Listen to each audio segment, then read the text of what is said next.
Shalom dan selamat pagi. Pada Julai 2 ini, renungan pagi kita bertajuk Tuhan atas kata-katamu. Efesus 4 ayat 29 mengatakan, "Jangan biarkan kata-kata yang kasar keluar dari mulutmu, tetapi lepaskanlah teguran baik yang membina, mengikut keperluannya supaya membawa berkat kepada yang mendengar." Efesus 4 ayat 29. Renungan pagi kita mengatakan perkataan korupt ataupun kata-kata yang kasar dalam bahasa Yunani asli dari Perjanjian Baru secara literal berarti tawar, tanpa garam kasih karunia, dan oleh itu tidak bernilai. Ia mengingatkan saya mengenai sebuah cerita yang saya pernah dengar mengenai seorang pemuda yang memberitahu kepada seorang lelaki yang lebih bijak. Katanya, "Seorang sahabat kita bercakap buruk tentang kamu." "Oh, benarkah?" kata lelaki yang lebih tua itu. "Baiklah, sebelum kamu memberitahu saya apa yang dia katakan, pastikan ia melalui 3 pintu." Orang muda itu bertanya, "3 pintu?" Orang yang lebih bijak ini mengatakan, "Iya, pintu pertama ialah kebenaran. Adakah kamu pasti bahwa apa yang kamu akan beritahu saya adalah betul-betul benar?" Orang muda itu menyahut, "Saya tidak pasti. Saya mendengarnya dari beberapa jiran." Kemudian orang yang lebih bijak tua ini mengatakan, "Pintu kedua ialah kebaikan.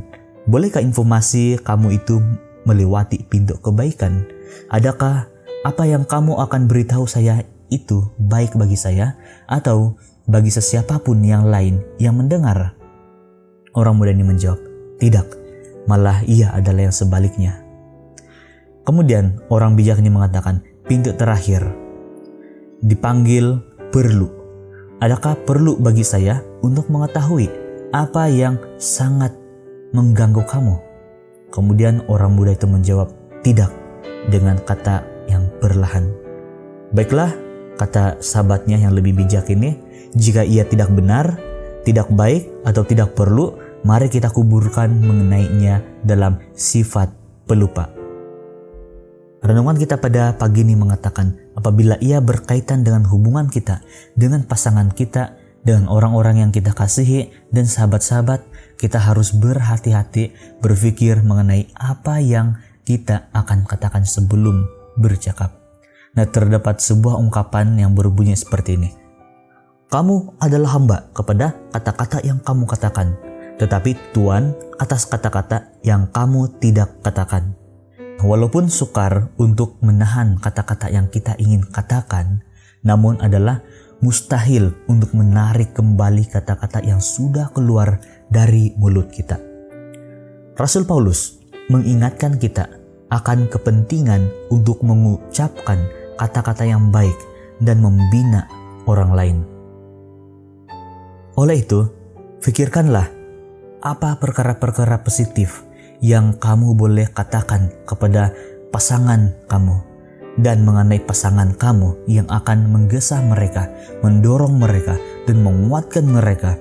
Pikirkan apa yang kamu boleh lakukan untuk membantu anak-anak kamu mengembangkan harga diri yang baik dan teguh.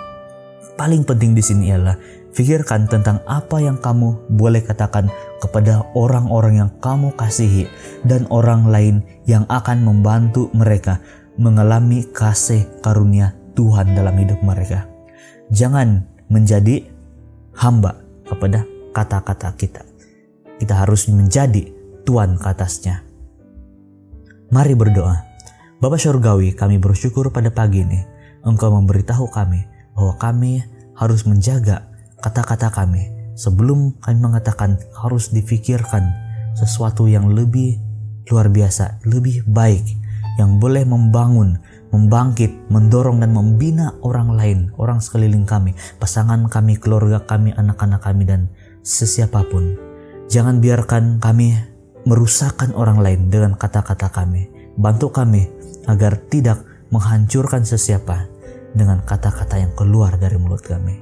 Terima kasih Tuhan, Engkau bersama kami sepanjang hari ini. Dalam nama Yesus kami berdoa. Amin.